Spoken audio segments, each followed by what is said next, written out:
बीज का पहला पद है। जैसे 115 शब्द है। प्रसाद ले आओ, प्रसाद ले जाओ। उनको कह दो बैठ जाओ, एक बार प्रसाद लेके जाए।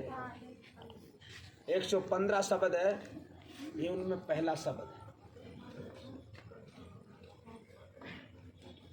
के भक्ति सतोगुरु आनी।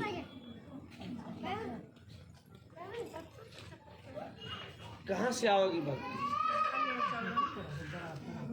भक्ति कोई बाहर से नहीं आएगी। जिसके अंदर सतोगुण धारण होगा उसके अंदर ही भक्ति प्रवेश होगी, और जिसके अंदर तमोगुण का प्रवेश है उसके अंदर भक्ति प्रवेश नहीं है। जिसके अंदर सतोगुण की वृत्ति नहीं है वो रात दिन तमोगुण में जलता रहता है, तो बताओ उसमें भक्ति का लेस कहाँ से होगा? वो गुरु के तो नजदीक ही नहीं बैठेगा, और गुरु के नजदीक नहीं बैठेगा तो ज्ञान उसके अंदर प्राप्त नहीं होगा। जबकि भक्ति सतोगुरु आनी, नारी एक पुरुष तो जाया और बूझो पंडित ज्ञानी। अब कह रहे नारी तो एक है और पुरुष दो है। एक नारी से 2 पुत्र पैदा होता है, ये प्रमाण है। और 2 पुत्र क्या है? भक्ति और वैराग। जिसके अंदर भक्ति रूपी भावना और वैराग अंदर नहीं प्रकट होगा तो उसके अंदर ज्ञान भी प्रकट नहीं होगा। नारी एक पुरुष दो जाया बूझो पंडित ज्ञान। फिर के पान फोड़ गंग एक निकली। पान कहते पत्थर को, और पत्थर फोड़ के गंगा निकली, और जहां तक नजर पसार के देखे वहां पानी पानी है। तो यहाँ क्या है? हमारा मन रूपी पत्थर है, ये पान है। यहाँ से फोड़ के गंगा निकलती है। छोड़ दो ना, काय मत करो। चौंदी सा पानी पानी कर ले। जब मन का भाव बदलेगा नहीं तो चौं दिशा पानी पानी ते पानी दो पर्वत बूढ़े दरिया लहर समान। लहर तो दरिया में समा जाए पर 2 पर्वत डूब जाए, और पर्वत 2 बन रहा हमारे सामने भार का, तो 2 हिंदू और मुसलमान 2 पर्वत बन रहे बार का दृष्टि गोचर। ये दोनों किस में डूब रहे हैं? खानी जाल में और बाणी जाल में, इसी समुद्र में बया जा रहे कल्पना में। वो कहता है एक अल्लाह है, और हिंदू कहते हैं एक सतपुरुष परमात्मा है। कहते दोनों जगह ही है। ये भी ऊपर को हाथ करे वो परमात्मा है, और वो कहते हैं एक अल्लाह खुदा। दोनों ही कल्पना में बया जा रहे हैं। और जो दरियाव की रूपी है वो एक समुद्र बाणी, बाणी क्या कल्पना को। सबके घट में कल्पना भरी पड़ी। तेई पानी 2 पर्वत डूबे दरिया लहर समानी। उड़ माखी तरवर को लागी बोले एक ही बानी। कौन सी बानी? एक सर्वव्यापक एक आत्मा है, 10 दिशा पूर्ण, कोई जगह खाली नहीं है।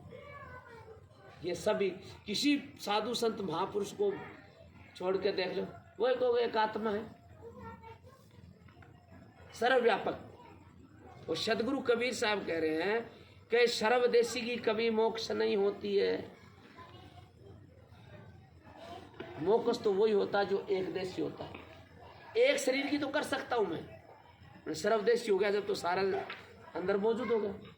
अब कोई तो कुछ खाता है, कुछ पीता है, कोई लड़ाई झगड़ा करता है। अब सब में मैं मिल गया तो बताओ मेरी मोक्ष कैसे होगी? होगी क्या? अब इसीलिए सदगुरु कबीर साहब कह रहे हैं विषम में नहीं मिलना, अलग रहना।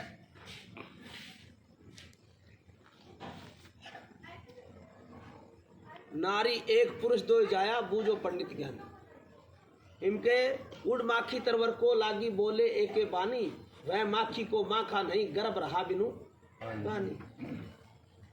कब वो एक आत्मा बोल रहे, उसी के बारे में कहता है कि अनुमान रूपी गर्भ सबके अंदर बैठ गया, पर उनका कोई पति परमात्मा वो तो है ही नहीं। जिसका नाम ले रहे वह माखी का माखा नहीं, माखा कहते पति को। अब जब पति नहीं है अनुमान कल्पना का, तो फिर बच्चा कैसे होगा? पर यहां प्रमाण दे रहा है, वह माखी का माखा नहीं गर्भ रहा बिनु पानी। बिना ही पति गर्भ रह गया। कौन सा? कल्पना, अनुमान कर। फिर कह नारी पुरुष सकल वह खाया। जो नारी मान रहे नहीं, यह पूरे ब्रह्मांड को खा गई। नारी पुरुष सकल वह खाया ताते रहे अकेला। सदगुरु कबीर साहब के जो अकेला हुआ नहीं, वही मोक्ष का अधिकारी, बाकी नहीं। नारी पुरुष सकल वह खाया ताते रहे अकेला। कहीं कबीर जो अब की बूझे, अब क्या वर्तमान की, ना तो भूतकाल की ना भविष्य की।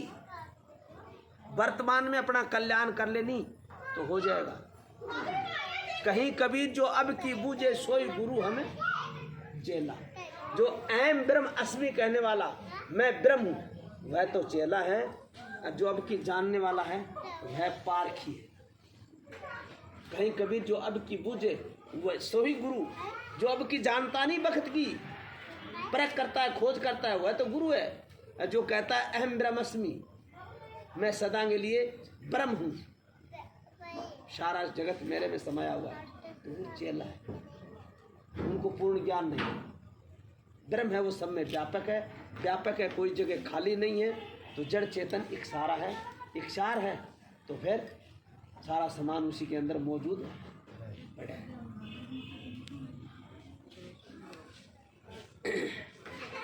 बोलो श्री सद्गुरुदेव की जय हो।